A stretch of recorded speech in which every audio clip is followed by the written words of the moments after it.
नमस्कार विद्यार्थी मित्रांनो, आता आपण नवीन टॉपिक पाहणार आहोत. त्याचं नाव आहे body fluids and circulation. Body fluids म्हणजे शरीरामध्ये असणारे वेगवेगळे प्रकारची द्रव्य, सर्क्युलेशन आणि त्या द्रव्यांचं होणारं भिसरण. म्हणजेच टॉपिक काय नाव आहे? Body fluids and circulation. नीटसाठी याच्यावर साधारण दोन क्वेश्चन असतात, 8 मार्क. त्यासाठी किती मार्क? 8 मार्क. मग इंट्रोडक्शन बघा, सुरुवात करताना टॉपिकची त्यामध्ये बेसिक पाहूया. First, nutrients O2 and other essential substances are provided to all living cells. All living cells present in all living organisms. सगळे जे लिव्हिंग ऑर्गॅनिझम्स आहेत त्यांच्यामध्ये लिव्हिंग सेल्स प्रेझेंट आहेत. मग त्यामध्ये त्यांना गरज लागते इसेन्शियल सबस्टन्स, कोणते? न्यूट्रिएंट्स O2 आणि काही इतर असणारी बॉडीला लागणारे इसेन्शियल सबस्टन्सेस हे प्रोव्हाइड केले जातात आपल्या बॉडीमध्ये असणाऱ्या लिव्हिंग सेल्सला. म्हणजेच त्यामध्ये फर्स्ट पॉईंट न्यूट्रिएंट्स पौष्टिक घटक, O2 oxygen and other essential substances, आणि आपल्या बॉडीमध्ये लागणारी इतर जे गरजेचे असणारे सबस्टन्सेस घटक are provided to all living cells in our body. आपल्या बॉडीमध्ये ज्या लिव्हिंग सेल्स आहेत त्यांना प्रोव्हाइड करण्याचं काम केलं जातं. कशामार्फत? ह्या सर्क्युलेशन मार्फत. Second, healthy functioning of tissues takes place by excretion of waste और harmful substances produced in our body. Healthy functioning of tissues म्हणजे प्रत्येकाच्या बॉडीमध्ये काय असतात? टिश्यूज. त्यांचं जे फंक्शनिंग आहे हेल्दी होण्यासाठी, हेल्दी योग्य प्रकारचं किंवा आरोग्यदायी होण्यासाठी, ते कशामार्फत होत असतं? तर takes place by excretion of waste और harmful substances produced in our body. म्हणजे आपल्या बॉडीमध्ये काही वेस्ट मटेरियल असतं, नायट्रोजनस वेस्ट, तसंच हार्मफुल सबस्टन्सेस असतात, म्हणजेच आपल्याला उपयोगी नसणारे, उपद्रवी असणारे नॉन युजफुल सबस्टन्सेस हे आपल्या बॉडीमध्येच तयार झालेले असतात. यांचं काय केलं जातं?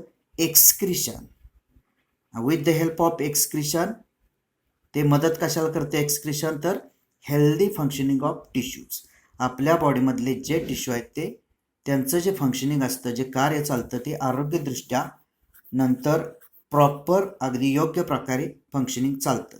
पण ते कसं चालतं? तर हे जे मटेरियल आहे, वेस्ट मटेरियल आणि हार्मफुल सबस्टन्सेस आपल्या बॉडीत तयार झालेले, ह्याचं एक्सक्रिशन केलं जातं.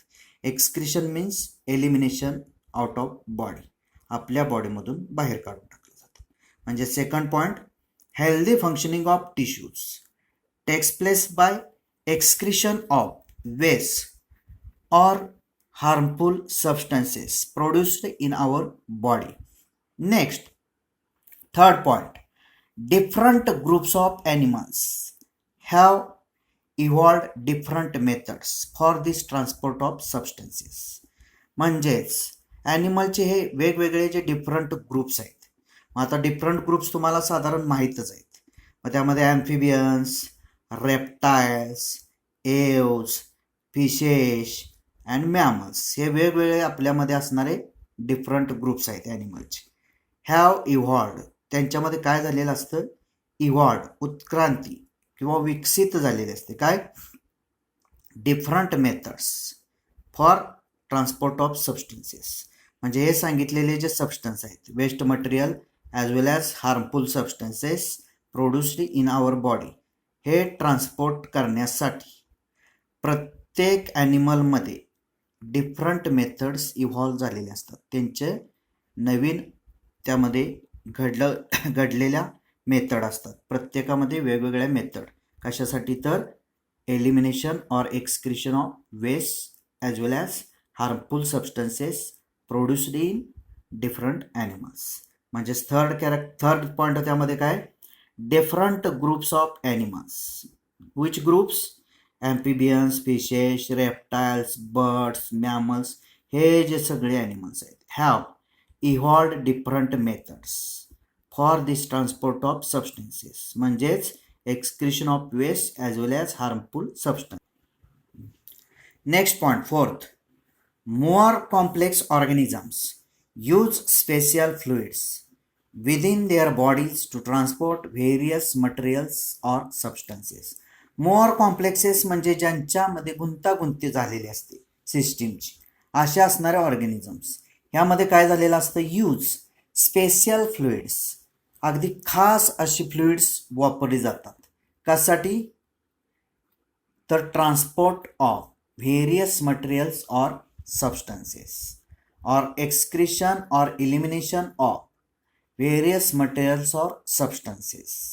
म्हणजे प्रत्येक जो मोर कॉम्प्लेक्स, जास्तीत जास्त हे कॉम्प्लेक्स ऑर्गॅनिझम आहेत त्यांच्या बॉडीमध्ये स्पेशल फ्लुइड्स प्रेझेंट असतात. कशासाठी, तर ट्रान्सपोर्ट करण्यासाठी, ते वाहून टाकण्यासाठी किंवा बाहेर काढून टाकण्यासाठी. मग काय टाकलं जातं, तर व्हेरियस मटेरियल्स ऑर सबस्टन्सेस. मगाच सांगितल्याप्रमाणे जे वेस्ट मटेरियल आहे ते मटेरियल आणि दुसरं जे हार्मफुल सबस्टन्सेस आहेत हे बॉडीमधून टाकले जातात.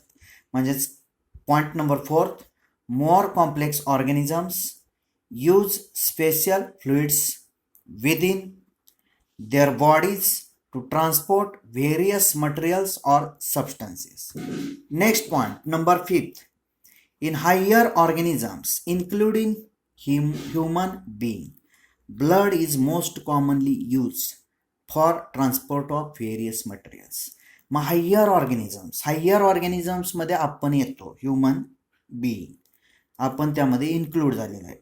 जे हायर ऑर्गॅनिझम्स आहेत उच्च दर्जाचे, त्यामध्ये आपल्यात महत्त्वाचा घटक जो असतो which content blood is most commonly used. आपल्यामध्ये ब्लड हे साधारणपणे वापरलं जातं. त्यासाठी for transport of various materials, म्हणजे वेगवेगळे मटेरियल आहे ते ट्रान्सपोर्ट कॅरी करण्यासाठी आपल्यात आणि हायर ऑर्गॅनिझम जे आहे त्यांच्यात काय वापरलं जातं, blood.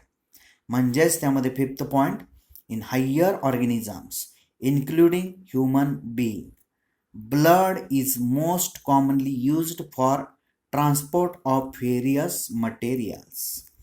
Next, number 6, lymph is another body fluid, also helps in transport of certain substances. जसं ब्लड आहे तसंच लिम्फ सुद्धा एक आहे अनदर बॉडी फ्लुइड, आपल्या बॉडीमध्ये असणारं दुसरं एक प्रकारचं फ्लुइड आहे, द्रव्य.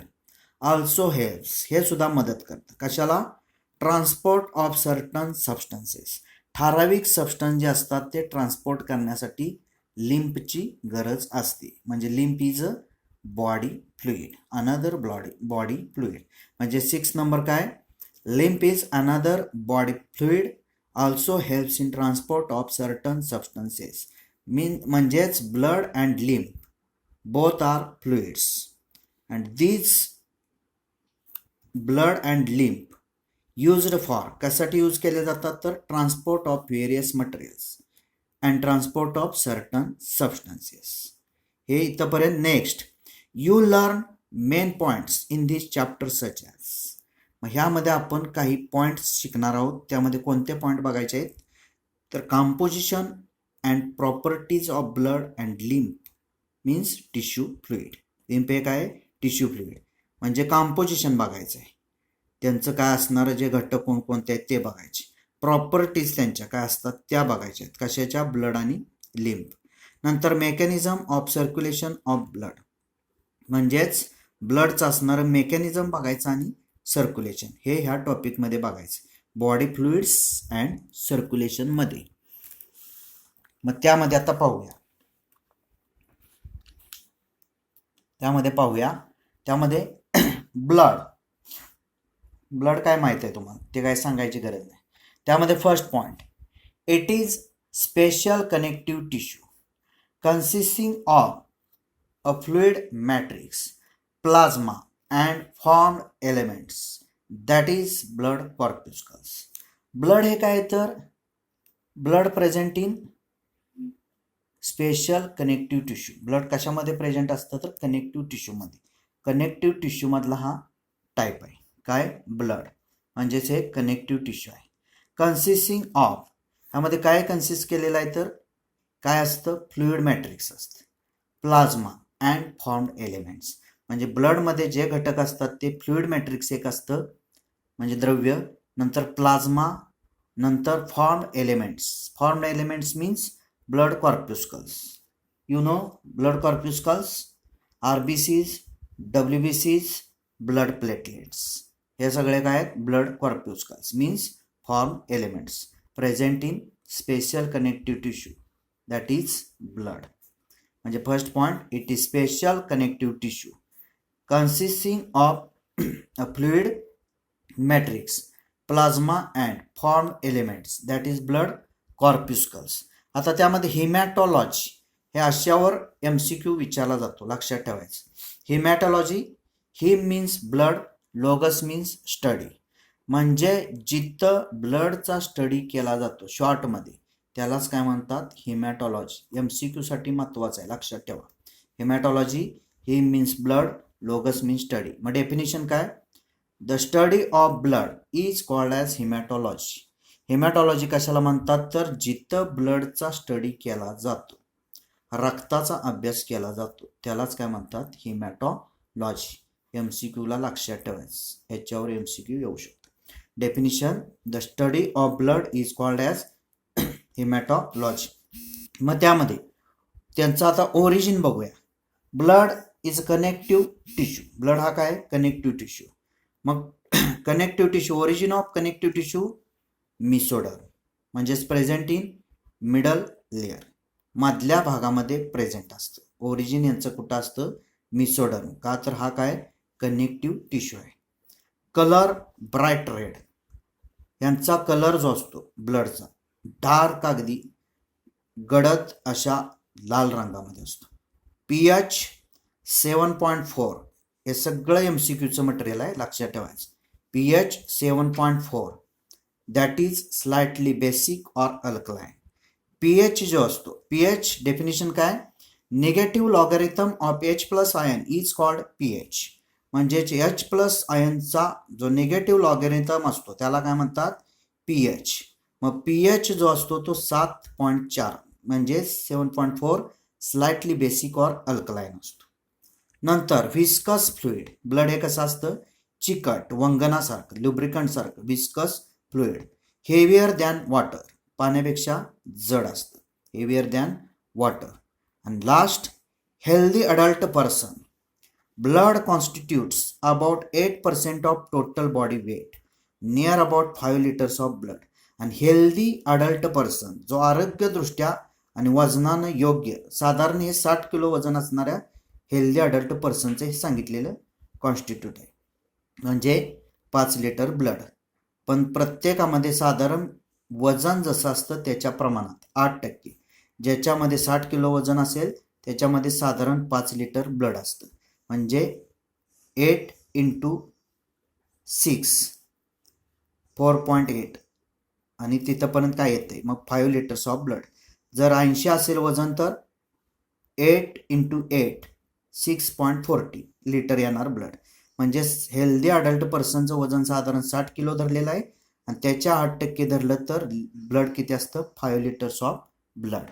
म्हणजेच healthy adult person blood constitutes about 8% of total body weight, near about 5 liters of blood. धन्यवाद.